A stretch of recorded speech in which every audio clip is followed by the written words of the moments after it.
Hi, everyone. Welcome. We're going to be getting started shortly. Just letting folks come in.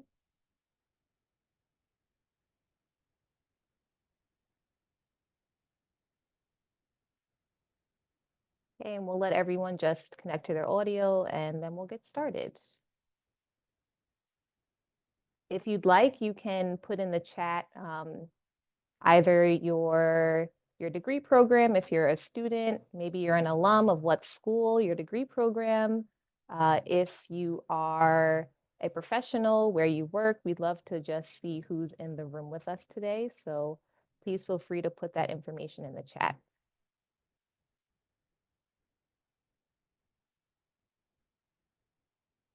Okay, so tonight's Discovery series is hosted by the CUNY School of Public Health and the Office of Career Services. My name is Maya Lloyd, and I am the Student Career Program Manager for the Offices of Experiential Learning and Career Services. I am also joined by my colleague, Abby Goldberg, who is the Student Career Program Coordinator, and she will be assisting just managing the chat and collecting any Q&A questions. So this session is being recorded and closed captions are enabled if anyone needs them. You will also be receiving the recording along with additional resources and our panelists' contact information after the event. So that will all be provided in a post-event email.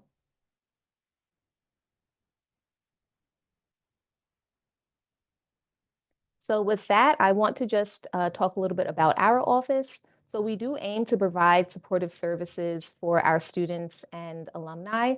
A large part of our work is about engaging with public health professionals, not only to build partnerships, but to also demonstrate the various career paths that are possible with a graduate degree in public health, with the hopes of inspiring and motivating others, such as yourself.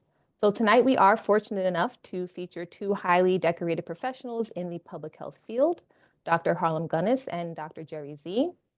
As alumni of Hunter College School of Public Health, Dr. Gunness and Dr. Z have both dedicated over 20 years to the advancement of public health in various capacities, including service with the United States Public Health Service Commission Corps, which we will hear more about tonight. So Dr. Z is a commander and active duty officer, and Dr. Gunness is a retired commander who now serves as a board trustee for the Public Health Service Commission Officers Foundation. You can read their complete bios on the event registration page, which Abby will put in the chat. And with that, it is my pleasure to begin tonight's panel discussion. Again, we will be collecting questions from the audience throughout the event, so please feel free to put any questions you may have in the chat at any time for the Q&A portion for later on this evening. So with that, I just want to turn to our guest here. So Dr. Gunness and Dr. Z, it's a pleasure to have you with us here today. Very, very excited to have this conversation with you both. I'll save the story for how we connected for later on. I want to get right into the questions, but I do think that things have a funny way of just aligning and the timing of how things work out. It just worked out perfectly. I've mentioned more than a few times during our own meetings just how inspirational it is to have you both speak about your own career journeys to where you are now and the dedication and commitment it takes to get where you are. So before we look into how you got here, I want to hear from each of you what you're working on now. Can you tell us a little bit about your current positions and any current projects you're working on? So whoever wants to go first. Please go ahead. Well, first of all, it's really a pleasure to be here. I always love coming back to CUNY, School of Public Health, and speaking with my peers and to students. So it's really an honor and a pleasure. So I want to thank you, Maya, for making this event possible. So what I'm working on a lot of things right now.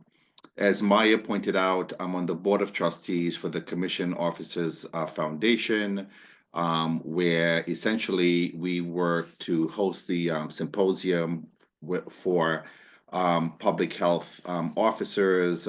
And usually we have high-ranking dignitaries, the Surgeon General sometimes show up, and mid and upper level medical military officers, research scientists from represented from various federal agencies that really leading the forth in or the charge, I should say, in science and research and education. In addition to that, I am a government project officer for SAMHSA, Substance Abuse and Mental Health Administration. And we are working to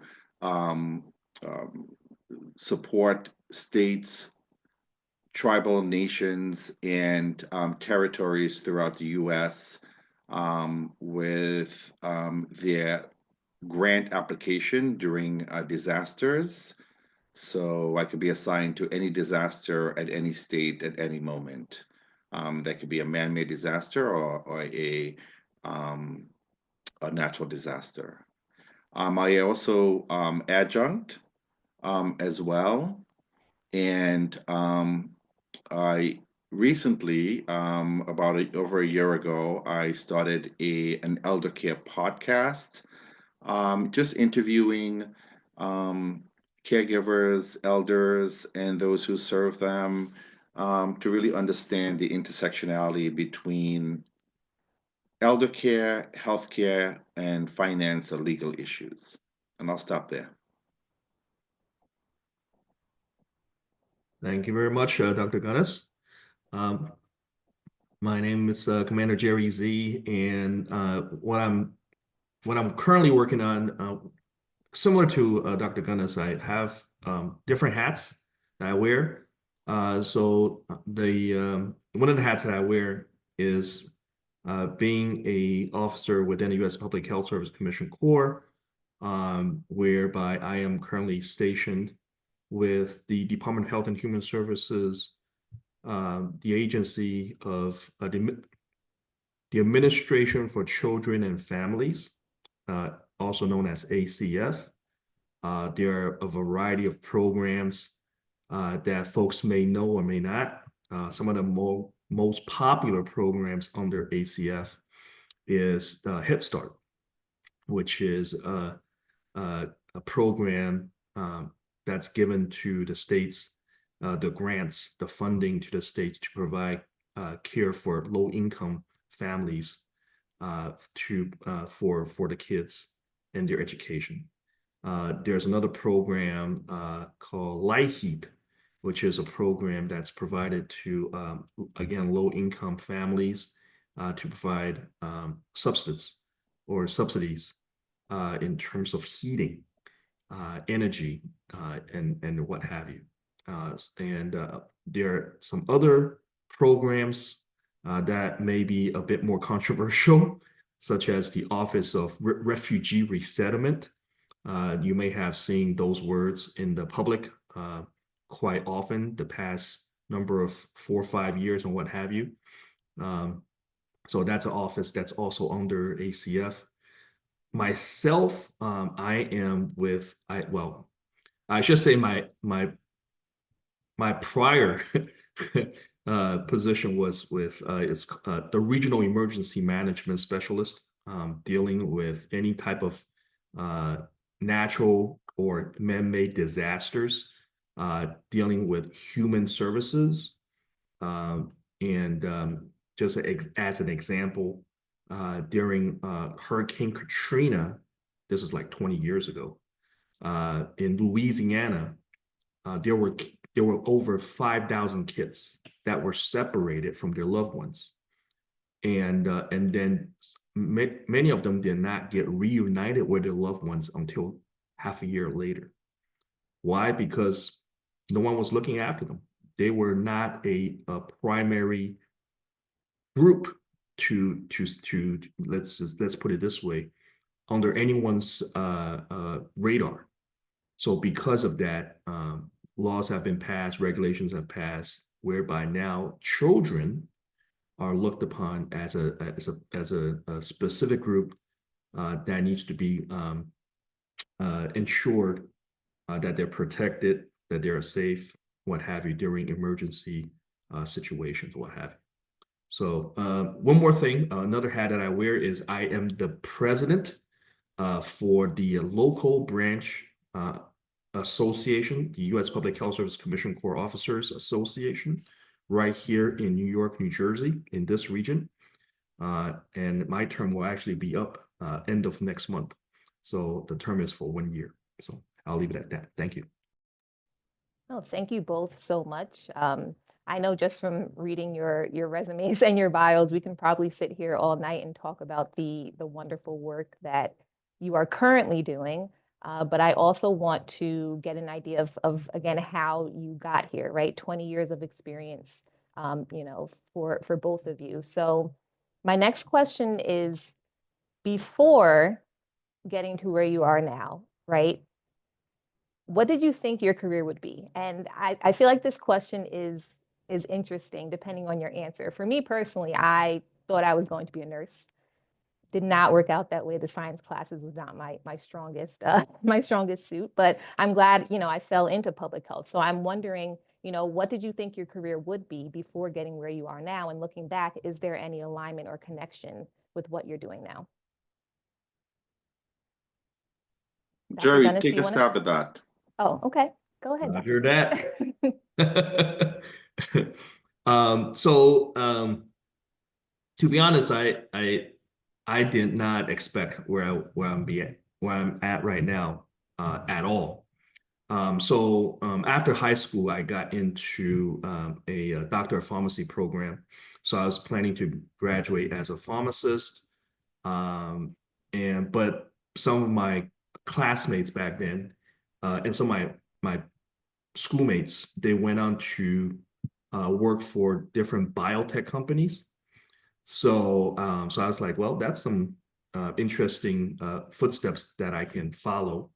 So I had my heart set on doing something similar, since my school already have uh, a good network of alums in that field, in that industry. So I went to school in the Massachusetts College of Pharmacy and Health Sciences in Boston. And then also I actually went to do a dual degree. So actually I went and applied and got into a Bachelor's of Science program in pharmaceutical marketing and management. So again, I was gearing up for that. And then 9/11 happened, and I saw that live on TV. And as a New Yorker, it hit me, it hit home real hard.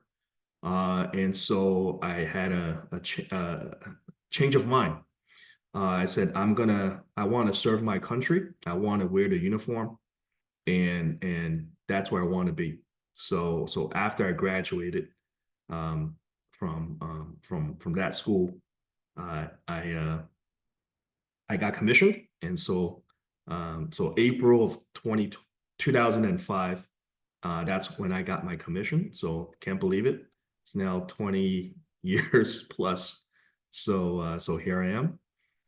So that's so again, it's circumstances change, life events happen, and here we are. Thank you. Harlem, all yours. Maya, can you repeat the question one more time? Yes. So before you got to where you are now, right? Did you always think this would be your career? And what you wanted to do, does that align with what you're doing now? Okay, so I think you mentioned that you were a nursing student. I wanted to be a nursing Yeah. student. So Absolutely. I was a Yes. nursing student as well, or I wanted Okay. to be in the nursing program at Hunter College for its reputation. Yes. And for many reasons, back then, I got really discouraged from pursuing nursing as a degree or profession. And I fell into public health. And absolutely, unequivocally loved it so much, and it was in community health. And I loved my professors. They held my hand throughout the entire experience, so much so that when I graduated with my bachelor's degree in community health education, I went immediately back into and continued with for my master's. Um, while I was doing that, I was working full time and it was a very heavy load. Um, for me, I had a lot of adversity that I had to sort of contend with as a student and also working in the industry. And I used to counsel and educate patients who were at the time dying of HIV and AIDS. And that was before the treatment and the medication we have now available to prolong their lives. So it was a very heavy responsibility while going to school full time. So um, during that time, juggling both academic and employment responsibilities, didn't know. I had so much doubt about where my future will be, where the direction of my career, of my education, where this is going to land me. But one thing I did remember was that I was so inspired and motivated, right? I was in the moment during school and work.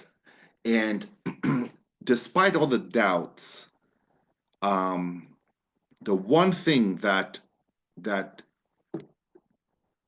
stuck with me is that knowledge and that education that I received from SPH, and that you take that with you wherever you go and whatever you do. No one can take that away from you.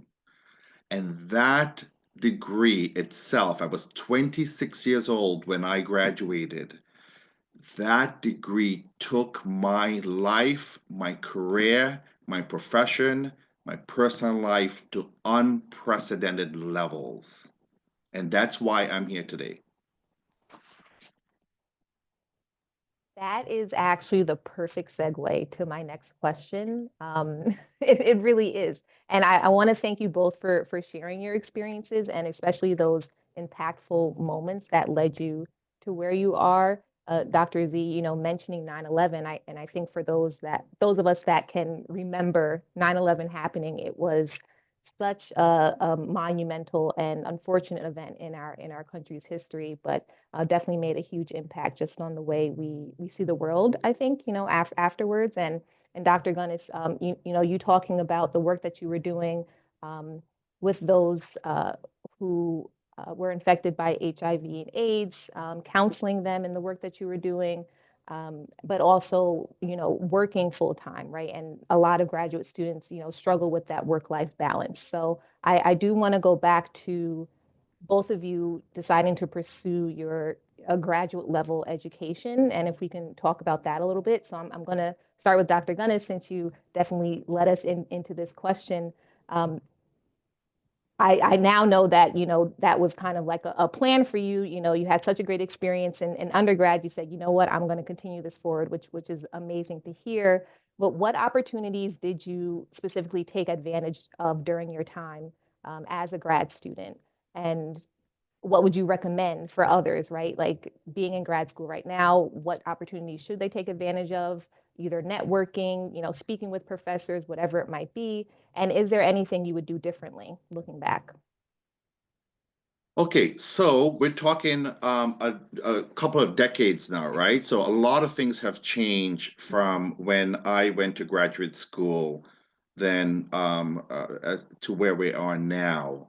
We did not have the internet. We did not have accessibility to the world, right? At the click of a button. We did not have smartphones, cell phones, Androids, whatever we call it. So a lot has changed. What I would say though, even though we have all that information, even though we have access to the world of information, I think what I would stick to is my fundamental behavioral, evidence-based, scientific models.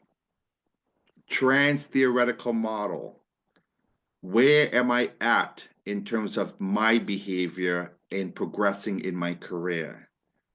What cues of action do I need to do, with regards to the health belief model? What cues of action do I need to do to then advance myself, either academically or professionally?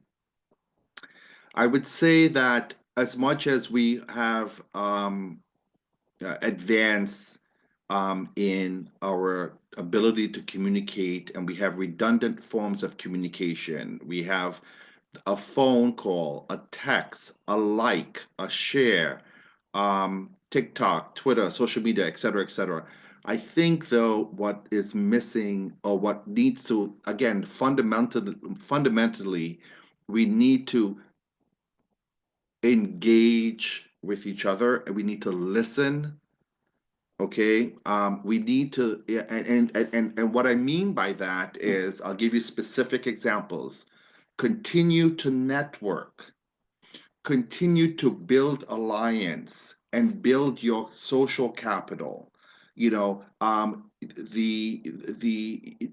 sometimes, quite often, in what may occur, or what I've experienced, is that certain groups are very, very difficult to tap into.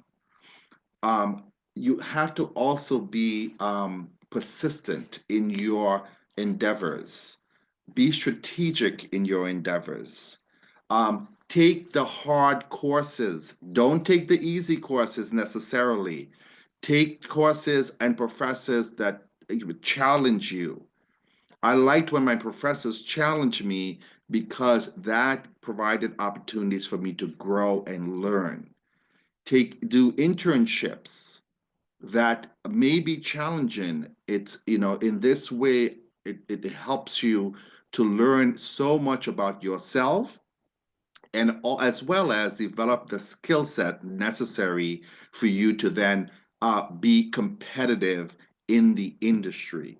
So what I didn't share with you all was that while I was working full time, and while I was going to school full time, I thought, okay, I had such a low self-esteem, because I'm just like, okay, well, I'm graduating with this degree, and it's with CUNY. What kind of jobs am I going to get? When I'm competing with Columbia University, I'm competing with Johns Hopkins, I'm competing with Michigan, I'm competing with, guess what? I got the better job, and I got the better pay. No questions. I'll stop there.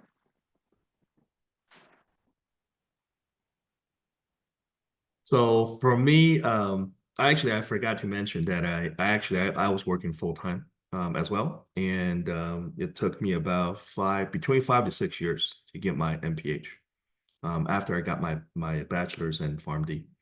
I actually promised myself I will never go back to school again after I got my dual degree. And then, sure enough, I think it was 4 or 5 years later, I had to eat my own words, because what I discovered is that we're life learners. We're always growing. We're always learning. And so to say that, no, we need to stop growing, we need to stop learning, I think that is just way too premature.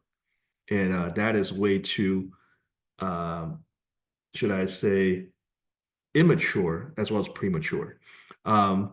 Because there's so many new things that come out all the time. So we need to evolve. We need to learn new things as well. So, and what I discover is that career-wise, sometimes you may need to get another degree. And that's what I discovered, was that I need to get an MPH.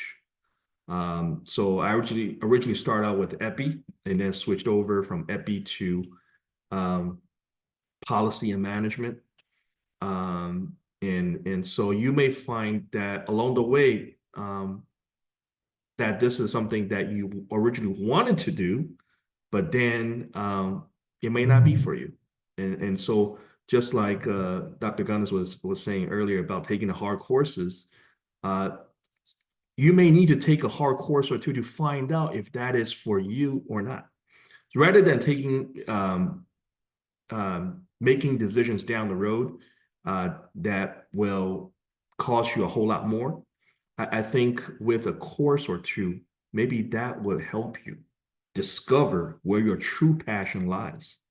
So it is definitely worthwhile. And for me, I think definitely it helped me exponentially to realize in that way the potentials.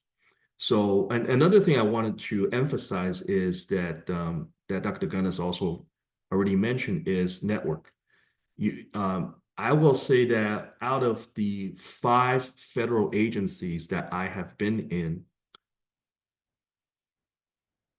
2 federal agencies, basically for me, it was a handshake. And that was it. I got the position. Because like it or not, your reputation precedes you. If they know you, they know your capabilities. They know who you are as a person, as a professional, at academics wise, what have you. Sometimes a handshake is all you need. But how do you get to that handshake? Got to introduce yourself. You got to know people. Doesn't matter where you may be at. And I'll just example. Actually, very recently with me, just last month, I used to be a preceptor for one of the colleges here, and she found out that my whole division got eliminated by the federal government.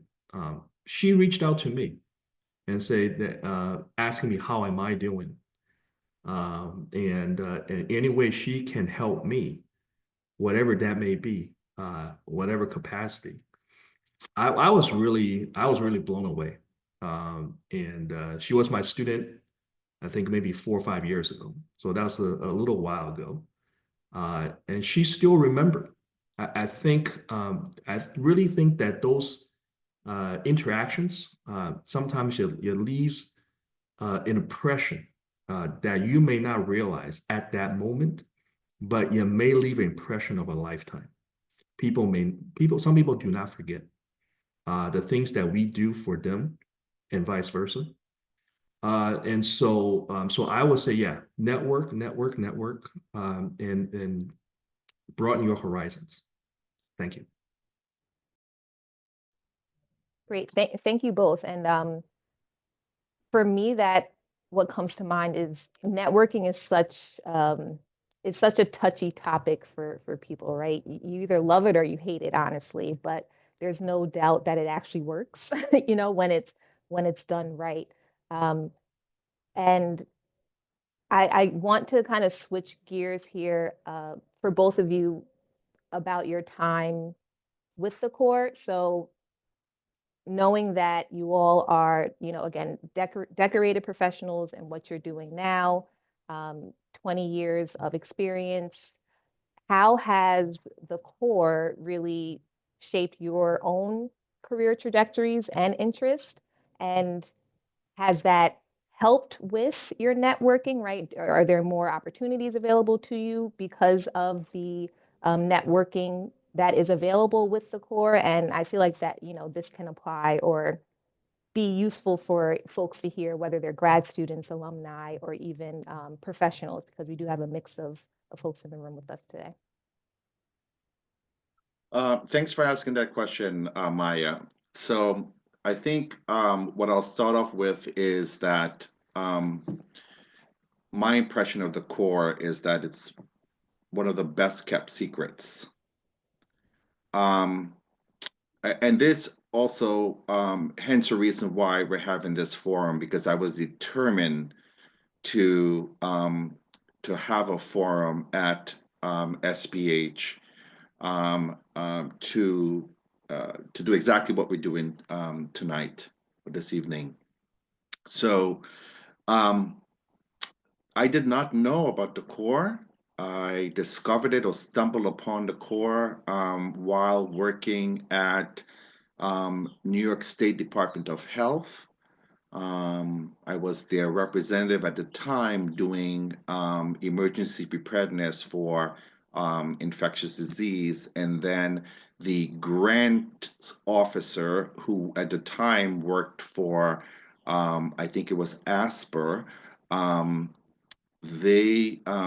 he actually showed up in uniform, and we went to the same high school together.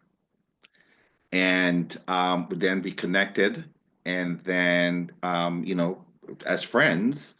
And then he told me about the Corps, and I had a lot of reservations because I'd never had military background, never had military experience, none of that. And at the time when I joined the Corps, or when was contemplating the Corps, I had a really big personal issue as well, because at that time they had a policy on don't ask, don't tell. So if you identify as gay,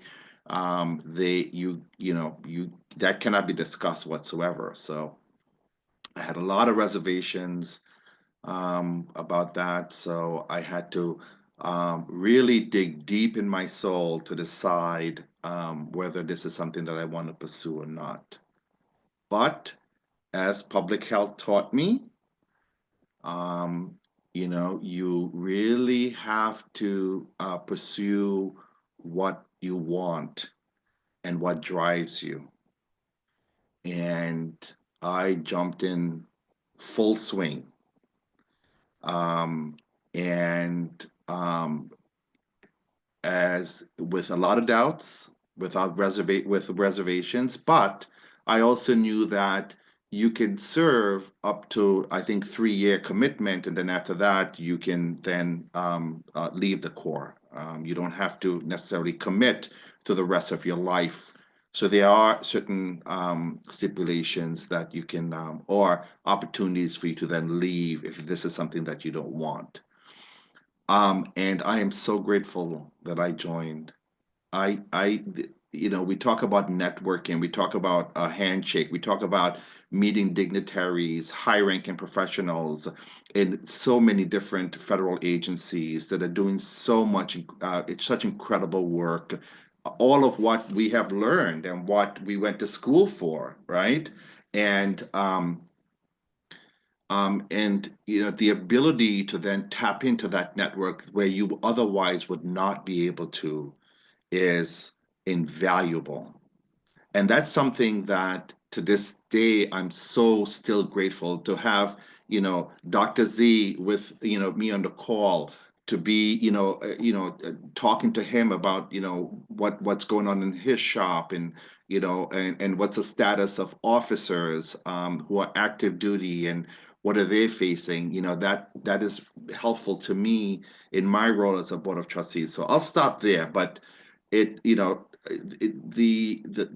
extent of opportunities that you can move around to different government agencies, you can advance, you can take on, and maybe Dr. Z can share about some of the responsibilities of being an officer, because it's different. You have to want it, and you have to want it bad. So, but once you get it, it's invaluable. I'll stop there. Yes, like Dr. Gunness shared, definitely it's something that it's a calling. It's not just a job; it is a calling, and that's what keeps officers driven and continue, even if the overall environment may be challenging, what have you. And I'll give some practical examples. So I'm a New Yorker, and then after I got my commission in the Commission Corps, I became a pharmacist. and went from East Coast to West Coast, and provided care for Native Americans. They do exist. They're not only in the history books. And I was there on the reservation providing care for them. And obviously, New York population 8 million plus. Where I was at, population was 5,000. There were more cows mooing every day than actually people. So that was an eye-opener for myself, definitely. And then from there, switching over and then providing care for what we call justice-involved persons, basically those that are inmates. And one of them was actually the designated driver for Osama bin Laden. And there were some other very high profile inmates. One of them was a billionaire, supposedly, and you name it. So those type of things, those type of involvement, there's no way. There is no way that I would have imagined that I'll be involved as a public health professional in that capacity. And then also another example, I got a phone call one day from one of the rear admirals. And he's retired now. And he said, Jerry, I'm going to be deploying to Liberia for the Ebola epidemic response, international response. That was the request that came in from President Obama at the White House at that time. And so I'm getting called up, and I would like you to be my executive officer. What do you think? And of course, for those that are active duty, that wears the uniform, if a commanding officer, if an admiral is asking something for you to do, professionally speaking, you always say yes. So that's what I said. I said, yes, sir. I'm more than very thankful for the opportunity and an honor to serve with you overseas. And we went together as a tag teaming, if you will, interacting with the World Health Organization, WHO, interacting with the Liberian Ministry of Health, you name it, to coordinate a response in that capacity. There is just no way I would have ever imagined doing something like that as a student, and even as a professional. The opportunities are boundless. Literally, it is boundless in the U.S. Public Health Service Commission Corps. I mean, I could go on and on and on. But these are some examples that I have seen, and it happened not too long ago. So I'll leave it at that. Thank you. No, thank you so much. And we want to transition into Q&A. So for those that are here with us, if you do have any questions, please feel free to start putting those in the chat. And I'll just quickly mention that, we all connected because there was, I guess, this passion or this idea for the both of you to connect back with the School of Public Health and really introduce, the Corps to our students, right? Because you are both very dedicated and committed to the mission of the Corps. So this is just one of, many collaborations that we have along the line. So we'll definitely be sharing some more information with everyone about the Corps in our post-event email. So with that, I'm going to look at the chat. If there are any questions for our panelists, please feel free to either unmute or you can type them in, whatever you feel most comfortable with. I always have my questions ready to go in the meantime, just until we do get some in. So I think I'll start with one of the questions we got from the registration. And this might be a question that is on everyone's mind about the current state, right, of public health and what we're seeing. But with, the current climate involving a reduction of the federal government staff and workforce, what advice do you have for students, alumni, professionals about keeping that fire or that passion to really advance public health with everything going on? Yes. Maya, I think I also want to acknowledge Associate Dean Dr. Lynn Roberts and Dr. L. Mohannes for their efforts and their vision into connecting us, Maya, and making this event possible. So I Absolutely. am very grateful for that. Um, okay, so the question is about the current situation, right? Mhm. Um, so I would, how I would answer that, because there's a lot of uncertainty, right? So, you know,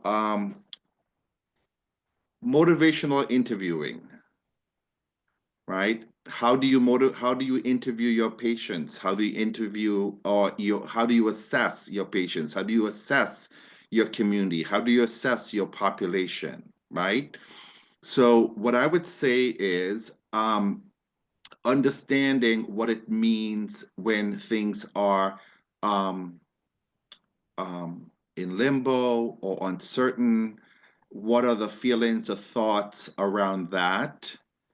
And how can you tie that to your fundamental aspirations, your fundamental goals, and what is important to you?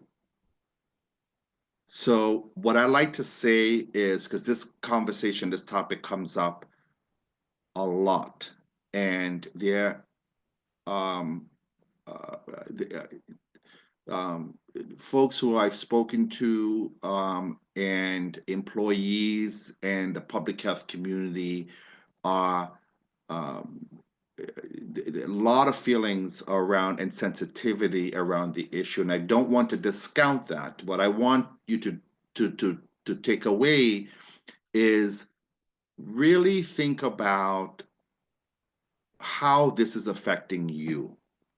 And I'm sharing that with you as I have been affected many times in my career um, by the either decisions policy makers or politicians have made, or decisions I have made or my employer have made. And I think what I'd like to say is stay the course. If there is some, I've served, and I'm sure Jerry have served longer since he's still in active duty, but I've served under 4 different presidential administration. But that did not dissuade me from my mission, from what the School of Public Health has taught me, what skill set that I have been armed with or equipped with for me to continue my goals, my dreams, and fulfilling that. So what I would say is, you're learning in school or through your professional environment, how to become a more skillful public health practitioner. So exercise and tap into the opportunities, the resources that are provided to you. And as you build and hone that skill set, then you use that knowledge to then change your behavior, the behavior of others, the community you serve, and the change that you want to make. And I'll stop there.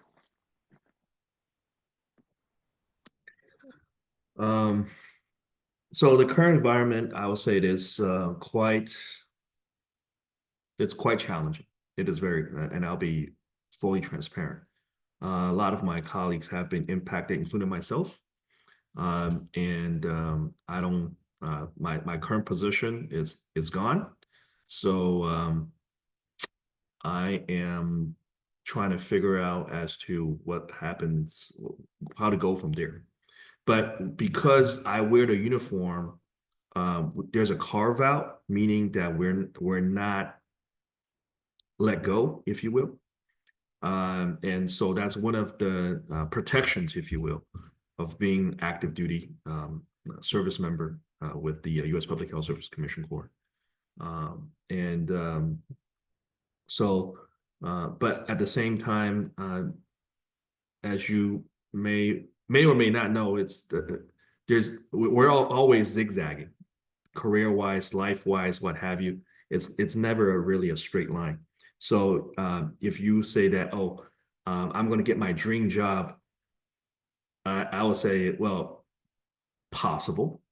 But most likely, we'll continue growing professionally. So there may be even other positions or what have you that come along. So I would say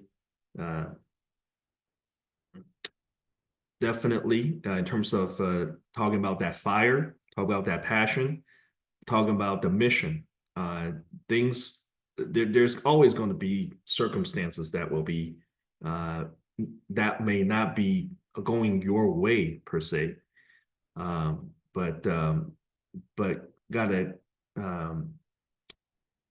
tune out, if you will, the fluff, the all whatever jazz that's going around, and get down to the fundamental.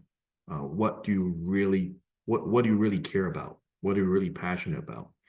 And then go from there. And that's that's where my solid ground is.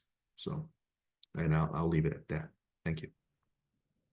Oh, that's great. You know what both of you are saying. I think especially with public health, to be a professional in this field, you acquire so many transferable skills that I think a lot of folks don't even realize that you have, especially students. You know, I've hopped from many sectors before I even got to where I am now. So it really is about, you know, what both of you are talking about is honing in on those skills that you have and applying them to different areas, but keeping that passion and remembering why you know you're in this in the first place. So thank you so much for sharing that. We do have a question in the chat that I will, oh, we have two questions that popped up.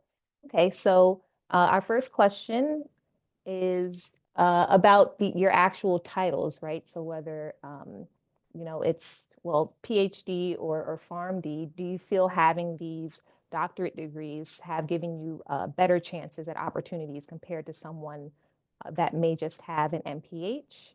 And what advice would you give someone who is thinking of getting an additional degree to bump their chances at better jobs and opportunities and pay?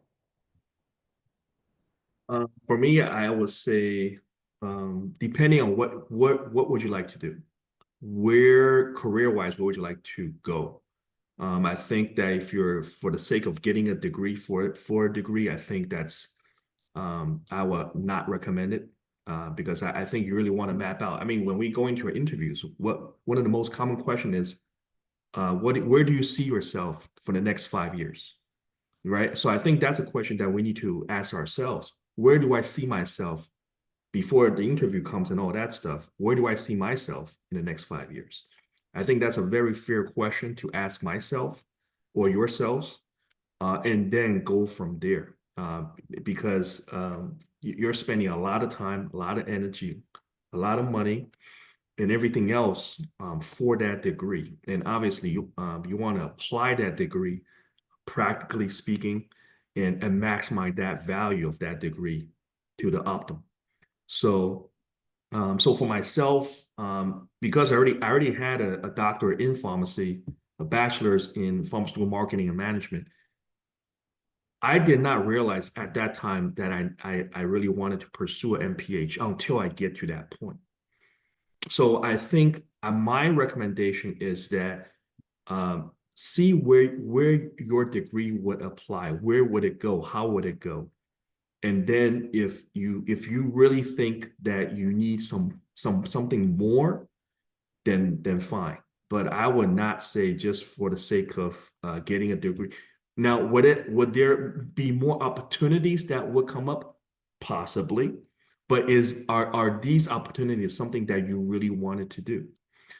For me, practically, why I wanted to go back to school to get my MPH is because I actually wanted to go and work for CDC. And I mean, with my PharmD degree, I was already eligible. but it will boost my chances to work for CDC on top with an MPH. So and of course, Dr. Gunness was in CDC for many years.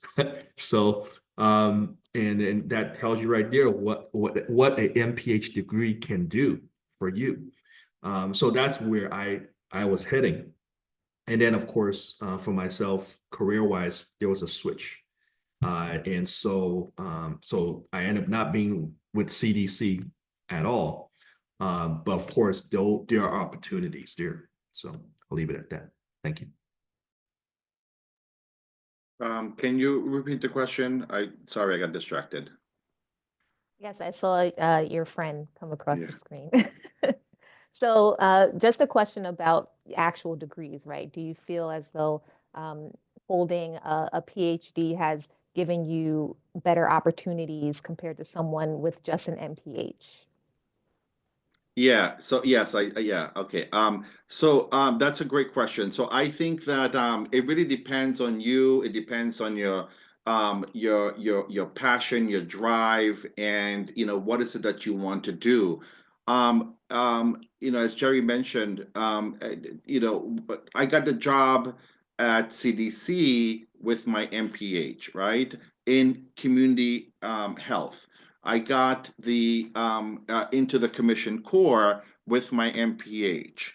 Okay, I think what's important again, thinking along the lines where what you want to do. Some folks may excel at seeing patients and providing clinical care. I always had that as an interest still, even though I didn't pursue nursing to go get a clinical degree. But I think, throughout my career, I did not necessarily need that. Um, I think it wouldn't hurt to have it as a backup, but that's just for me. I do see that maybe for more leadership positions, maybe having a clinical degree and an MPH or a doctorate in public health can really help you to sort of advance. But I've also seen where I've had leaders who had a bachelor's degree or a master's degree, and they were very successful in the leadership capacity that they have earned and gained. I would say there's a lot of factors to weigh, right? You have to think about the financial cost, the rewards, but also your ability to network and your ability to craft a competitive a resume, your ability to then be convincing during interviews. It's not just a click of a button or AI or all these resources that they have that we can easily be manipulated by. It's really connecting. And that's what public health is about, right? Public health is about connecting to individuals, communities, and populations, whether that's through health education, whether that's through epidemiology, whether that's through emergency preparedness, informatics, biostatistics, conveying that message. Absolutely. I think this goes back to what we've been talking about in terms of that professional development, the importance of networking, and like you just mentioned, Dr. Gunness, the connections you make. It's really, really important, I think, in public health because you come across so many people doing so many different things, and also about exposing yourself to the various career pathways that are out there, right? So attending, events such as this and hearing from folks that are already in the field to kind of get a feel of what you may want to do, right? And what works for you. So absolutely. I'm looking at the time, and I know we mentioned before how we should have extended this. So we'll remember that for next time, making this a longer event. But I want to wrap us up just a little bit. I am going to mention that in the post-event email, Dr. Gunness and Dr. Z are open to speaking with anyone and connecting with you all afterwards. So if you have any questions for them, you can connect on LinkedIn or email them. They're totally open to to the idea of mentorship and just, providing additional insight for those that are interested. So as we wrap up, it's very, I guess, a speedy answer for both of you, right? Just whatever first comes to your mind, these last two questions. Knowing what you know now, what questions would you have asked earlier on in your career?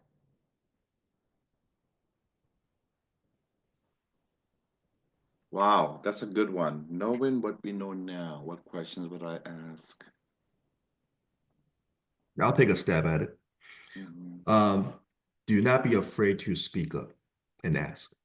If I had as strong of a network as back then, I think I might have gone a little bit of a different route. So, of course, that was 20 something years ago. So, to emphasize what Maya just shared, you're more than welcome to reach out to myself. I speak with different schools and colleges and what have you. I guest lecture at Long Island University once a semester, and the students there, they would reach out to me and just wanted to have a chat. So that's not an issue at all. So more than welcome to reach out to me. I'm more than happy to share what I know. And I think that is definitely, knowledge is power. So, and the kind of information, the kind of knowledge I did not have 20 years ago.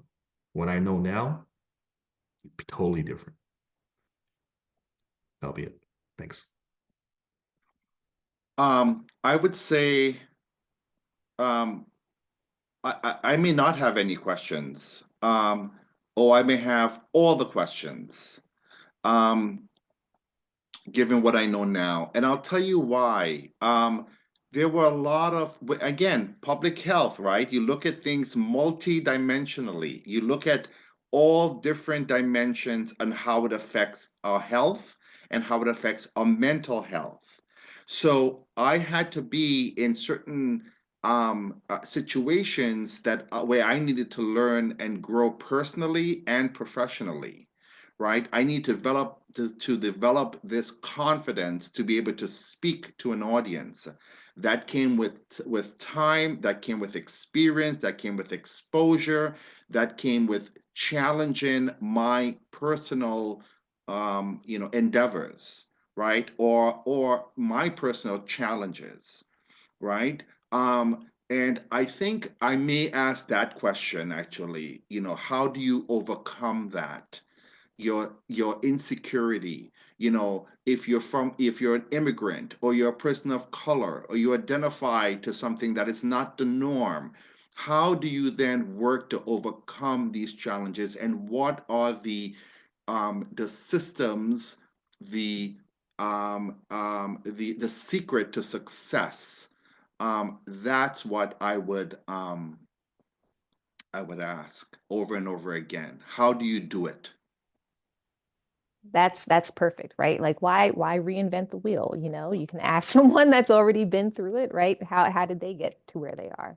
I think that's a great way to end this panel discussion. I want to thank you both so much for joining us here today. This was an amazing event.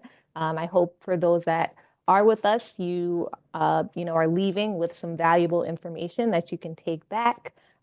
We, again, hope you connect with Dr. Gunness and Dr. Z. That information will also be in the post-event email. Oh, and Dr. Roberts is in the chat. Thank you so much, Dr. Roberts, for being here. You were definitely a point of connection for everyone on this call. So with that, have a great night, everyone.